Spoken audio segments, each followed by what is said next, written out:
we are ready and willing to listen to anybody ambaye atatupatia suluhu, lakini Eugene Wamalwa, you have got no gravitas to lecture the country about the cost of living. Very good evening and welcome back to Havana Media. My name is Boniface Wino, and as usual I'm going to be your host for today. It's like these two leaders of Western have decided that there will be no peace for their fellow politicians in the Western region. I'm talking about both NATEMBEA and the DIDMUS BARASA. We all know very well what Governor NATEMBEA is doing for WETANGULA, and is really tearing WETANGULA apart each and every day. Hearing him talking about saying that WETANGULA has got only one pain, and that pain is the pain that he found or he felt during his circumcision. And then talking about another leader, that is DIDMUS BARASA, he has also decided to run courts or to run over Eugene Wamalwa. I would like us to talk about those two, and also the apology that Moses Wetangula have decided to apologize. Decided to come publicly to apologize to NATEMBEA and all the leaders, saying that he has got good intentions for the people of Western. But before we do that, I would like us to take a moment. I'll give you a moment to go to the subscription area. You click the subscribe button, you like, you share, and also drop me a comment in the comment section. You can tell me where you're watching us from and how the videos are reaching you. I say that feedback is normally the key thing in any form of communication. Without forgetting those who are giving us your support, I really appreciate what you're doing for us, because without you, this channel can never grow, and we cannot even get the reason of updating you each and every moment. So thank you very much, and continue giving us your support. Jumping back to our topic, I have three things to talk about. The first thing is this issue of DIDMUS BARASA coming publicly and tearing Eugene Wamalwa apart. I wanted to listen to this video. Hii mambo ya gharama ya maisha, we are ready and willing to listen to anybody ambaye atatupatia suluhu, lakini Eugene Wamalwa, you have got no gravitas to lecture the country about the cost of living. Huyu waziri Eugene alikuwa waziri wa majeshi yote ya Kenya. Alipatiwa nafasi hiyo kubwa na Mwenyezi Mungu. Hata ukitafuta tu wafuasi wa Salvation Army hakutafuta, hata saa nyingine tu kuanzia cheo hakupandishwa cheo. Alafu anakuja hapa na kutupiga lecture sijui gharama ya maisha sijui iko nini. Mimi nataka kuambia wewe investor, wewe ukae ngumu kabisa. Wananchi hawa ikifika mwaka ya 2027 wenyewe wataamua, na mtu kama waziri Eugene Wamalwa huyu mwambie abaki kule Tanzania. There is nothing that he will do that he never did for the people of Bungoma when he was Minister for Defense. Talking about that video, DIDMUS BARASA have just decided that, okay, if NATEMBEA can tear WETANGULA apart, why should I also keep quiet concerning this issue of Eugene Wamalwa? And you're hearing him telling Eugene Wamalwa that he should not say anything to the people, because he was also in a position to help. He could not help, and now he's coming back to tell people 1, 2, 3 things that does not matter. And another one is this issue of WETANGULA saying that he wants to bring unity to the people of Western. Ndugu zangu ambao mmesungumuza hapa, nataka kuwaomba sisi kama viongozi, and when you are a leader umepewa nafasi, si yako, ni hao wananchi ndio wamedonate authority yao kwako to lead. Nobody has a right to lead in this country. Nobody. We exercise donated authority from wananchi. And if you are carrying donated authority, carry it with decorum, carry it with respect, carry it with dignity. Mambo ya kurushiana maneno, mimi sitakuwa kwa hiyo game. Na wale ambao wanarushia wengine maneno, they will soon find how irrelevant they are in society. Kwa sababu sisi tunataka kuleta watu pamoja, tutembee pamoja. Hao Wandai wanajua 2013 nilijinyima nikatembea na ndugu yetu Raila Odinga. 2017 nilijinyima nikatembea na mzee Raila Odinga. 2022 ikafika nikaona nolino omukhasi kimiezi kiwa safuchakho ta okhakakhala ochenja lirango ta sekhwachenja lirango malakabanga kaba malakaba Buzakario malakalaba Buzakario, kwa sababu tukielekea mbele sisi, ndugu yangu Oparanya, unajua wewe tulikuwa Fort Kenya pamoja in 2002. And history is a very stubborn fact. Huwezi kuitupa. When Mzee Kibaki and Wamalwa became president and vice president of Kenya. And these are facts of history. Mzee Kibaki na DP party alikuwa na wabunge 17. Wamalwa kijana alikuwa ametorokwa na a section ya Fort Kenya, alikuwa amebaki na wabunge 7. 12 and 7. Lakini wakakuja pamoja. Elections are not decided by what we say out here, decided when people go to vote. Na Kibaki na Wamalwa wakakuja pamoja, sisi zote tukaungana with only 17 DP MPs and 7 Fort Kenya MPs. We built a movement and Kibaki became president, Wamalwa became vice president. Newenya kuenja bandu befuke lazima wikomba. We will not lead people by being rejectionist, being arrogant, being conceited, and thinking that you cannot work with other people. We must work with everybody. Na nabii ameniambia, wewe uko mbele yetu, tunakuheshimu, tutafanya kazi na wewe. Hata nikiwa kwa ODM, I respect you because you have walked this journey. Bandu befuke, I have been in parliament from 2002. Hiyo si miaka michache. Hata kama ningekuwa mjinga kiasi gani, I've learned something to be there that long. So wacha tushikane.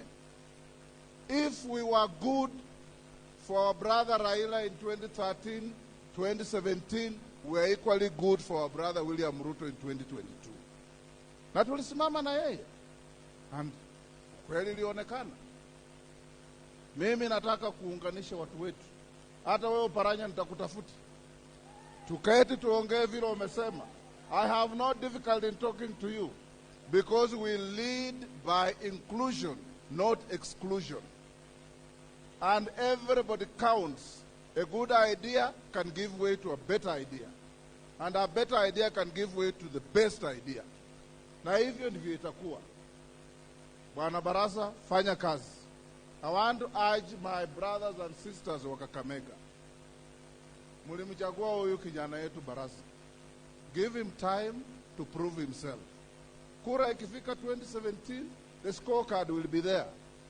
Akianguka mtihani, mambo itakuwa ingine. Akipita mtihani, anaendelea.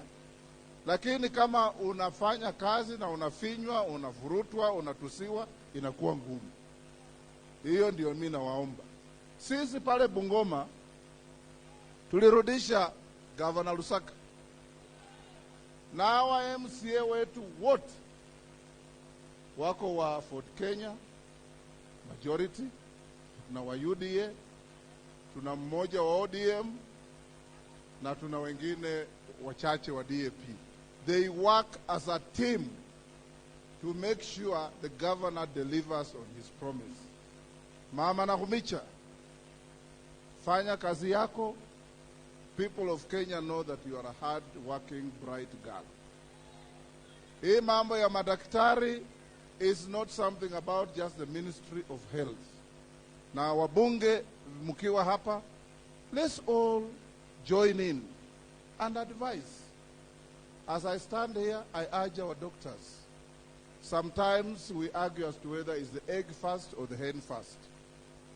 Bila yai kuku hange kuweko, bila kuku yai hange kuweko. turudi kasini, tuendelee kuongea, we'll be able to reach a compromise. Hawa wananchi ambao wanaumia because of the strike are our people and we need to help them. Nikimalizia, sisi region hii ni wakulima. Mvua imeanza na tunaomba wale wakulima wetu msife moyo. Mbolea iliteremshwa from 7,000 to 2,500. Now we can be able to grow more food and save our country from the shame of hunger. Na waombea tulime vizuri, tuzalishe chakula, ingine ende kwa Wakenya wenye wana upungufu wa chakula. I wish you all a happy Easter, na kwa ndugu zetu Waislamu, Ramadan Karim. Something. I asked a question in a previous video that where was Wetangula all those years? And right now is when is realizing that he should bring the Luhya nations together. And he's saying very well that he's going to, his first thing that he's going to do is going to talk together with the with the Paranya, with Eugene, with the Paranya. He's going to talk with the weekly for Paranya, so that they can find a way of bringing these parties or these Luhya nations together. That right now, when things are now very tough on his side, is when he's seeing, is getting the sense of bringing these people together. Now, I have around 4 points that I want to ask you, I want us to talk about. Now, some leaders are irrelevant. So, talking about irrelevance, between Wetangula and other leaders, because I know the person that is referring to is NATEMBEA. So between Wetangula and NATEMBEA, talking about irrelevant leaders, because I've heard talking about leaders who heckle other people every now and then. So I'm trying to wonder, heckling other leaders who are not working, who are not doing their work very well for the people as expected, and pretending to be good by talking negatively about other leaders who are heckling others who are not performing their work. Who is doing good? Now, this is it. A leader who is heckling others for not doing their work that they were chosen to, because I've heard him talking about the elections, and he's saying that if there are people, if there is someone or the leaders who are in offices were put in offices by the people, and it is upon the people who chose them to decide whether they should maintain their offices or not. And from the look of things, NATEMBEA is going to retain his office because NATEMBEA is really working. Peter Salasya is working. DIDMUS BARASA, I don't know, but he's also working for the people. So I don't know what is going on. But now, talking about irrelevance, I don't know what he meant by this, but I feel like he missed a point. That is number one. Number one is talking about irrelevant leaders. I don't know whether he's the one irrelevant or is referring to other leaders who are heckling him for not performing his work as a leader to the people of Western. That is number one. The second point, talking about bringing the people of Western together. Now, my question is this. Wetangula wants to bring the people of Western together. Which people does he want to bring together? Because what I know is that Wetangula has never even thought of bringing the people, the Luhya nations together. He has never thought of that. So right now, when Kina NATEMBEA are working so hard, talking about the goodness or maybe talking about the welfare of the people of Western, people like Peter Salasya, that is when now he wants to chip in and pretend as if he's feeling the pain of the people of Western. So when he talks about bringing the people together, the big question is, which people does he want to bring together? The third thing is, I've heard him talking about the history of how he helped Raila Amolo Odinga from 2012, 2017, and now decided to help William Samoei Ruto. Now, my question is, how does this one help the people of Western? Because he was helping Raila Amolo Odinga to become the president so that he can also be in the government. Now, after realizing that helping Raila Amolo Odinga could not put him in government, he decided to go and help William Samoei Ruto, in which he succeeded and he is in the government. But the big question is, since he got into the government, since he got into power, what has he done? I've heard him narrating that he has been in power alone from 2002, and he's saying that he knows a lot. Knowing a lot and helping other people, those are two different things that we all need to understand. That you help, okay, you've been in the government, you've been in parliament since 2002. How does that one concern us as the people of as citizens, as people who gave you, who elected you? Yes, you've been in the government. Have you maintained what you say, that your promises to the people? Have you done that? There is something that I've noticed during my analysis. There is something that I've really noticed with the people of Western, and not only the people of Western, but all the counties or all the regions, talking about Eastern, Western, Central, Nyanza, Northern, and yeah, talking about Eastern Kenya, Northern Kenya, Central, Nyanza, and Western. There is something that has happened, and I think it's someone that someone is really playing a very good card. Now, let us take a look at what happened in Central Mount Kenya region. The leaders of Mount Kenya region, almost all of them, are not in good terms. Everyone is heckling the other. Gachagua is heckling so and so. Kuria is heckling so and so. You know, the other time when Moses Kuria planned a tournament, and he tried to invite Gachagua, and Gachagua failed to attend. We had the way he really heckled Gachagua for not attending the tournament that he has organized. So that one was somehow like a separation. They're not in good terms. Now let us go back to Western. NATEMBEA. Let us now go to Western. We have got leaders in Western. We have got NATEMBEA. We have got EUGINE, WAMALWA. We have got Oparanya. We have got WETANGULA, DIDMUS, BARASA, Peter Salasia. All these leaders, when you listen to the way they talk to each other, it's like they're not even in good terms. So something that happened in Central is now happening in Western. My biggest question is, which area next will be affected?